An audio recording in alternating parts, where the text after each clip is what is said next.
Hello friends, ఈరోజు అయితే కనుక మనం మటన్ కుర్మా చేసుకుందామండి. మా బక్రీద్ పండుగకి ఇచ్చిన మటన్ అండి. ఇది 1 కేజీ మటన్కి 1 గ్లాస్ వాటర్ వేసుకొని లేతది అయితే 6 విజిల్స్ వచ్చే వరకు ఉడికించుకోండి. మీకు కనుక ఉడకలేదు అనుకుంటే మీ ప్రెజర్ని బట్టి మీరు ఉడికించండి. 1 అరచిప్ప కొబ్బరికి 2 స్పూన్ల ధనియాలు, 4 లవంగాలు, 2 దాల్చిన చెక్క, 1 జీలకర్ర వేసి పేస్ట్ చేసుకొని పక్కన ఉంచుకుందామండి. 3 పచ్చిమిరపకాయలు, 2 ఉల్లిపాయలు, 2 టమాటాలండి కావాల్సినవి.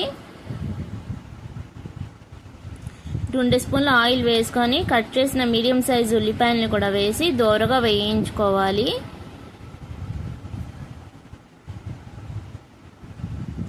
ఇప్పుడు చీల్చిన పచ్చిమిరపకాయలను కూడా వేసి దోరగా వేయించుకోవాలి. చూడండి, మటన్ అయితే కనుక ఉడికిపోయిందండి. మనకి మటన్ని లేతది కాబట్టి త్వరగా ఉడికిపోయింది. ఇప్పుడు ఇందులోకి అయితే కనుక 1 స్పూన్ అల్లం వెల్లుల్లి పేస్ట్ని కూడా వేసి దోరగా వేయించుకుందామండి. కట్ చేసిన టమాటాలను కూడా వేసి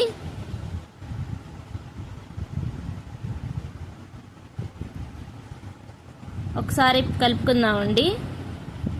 ఇది కొంచెం త్వరగా మాది హైబ్రిడ్ టమాటాలండి. కొంచెం త్వరగా మగ్గడానికి నేను ఉప్పు 1 టేబుల్ స్పూన్ ఉప్పుని కూడా వేసి బాగా కలిపి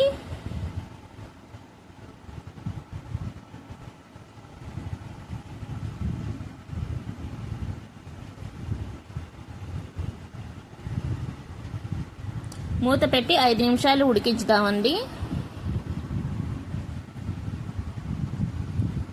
మటన్లో అయితే కనుక నేనేం వేయలేదండి, వాటర్ ఒకటే వేసాను. నేను ఉడికించిన వాటర్ని అయితే కనుక తీసేసి ముక్కలంత వరకు వేసుకోవాలండి. ముక్కలన్నిటిని వేసిన తర్వాత 2 స్పూన్ల కారం అయితే వేసుకోండి. అలాగే 1/2 టీ స్పూన్ పసుపును కూడా వేసుకోండి. ఇదంతా ఒకసారి బాగా కలిసేలాగా కలుపుకుందామండి. నేను చూపించిన మసాలాని కూడా రెడీ చేసి పెట్టుకున్న మసాలాని కూడా వేసుకుందామండి. ఇది ఒకసారి బాగా కలిపైనా వేసుకోవచ్చు, లేదంటే ఇలా డైరెక్ట్గా మనం బాయిల్ చేసిన మటన్ వాటర్ని కూడా వేసి ఒకసారి బాగా కలిసేలాగా కలుపుకుందామండి.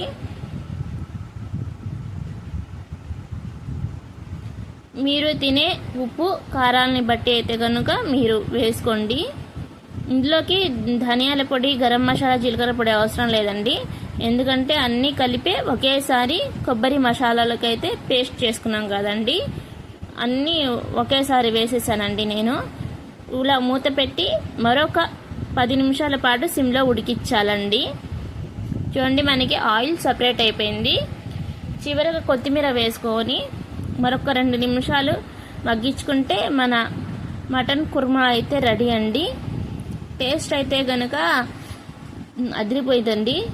ఇది రైస్లోకి కానీ, చపాతీలోకి, jeera rice, pulao, bagara rice, flavoured rice దేంట్లోకైనా సరే అండి, రాగి సంగటి దేంట్లోకైనా సరే అండి, సూపర్గా ఉంటుంది.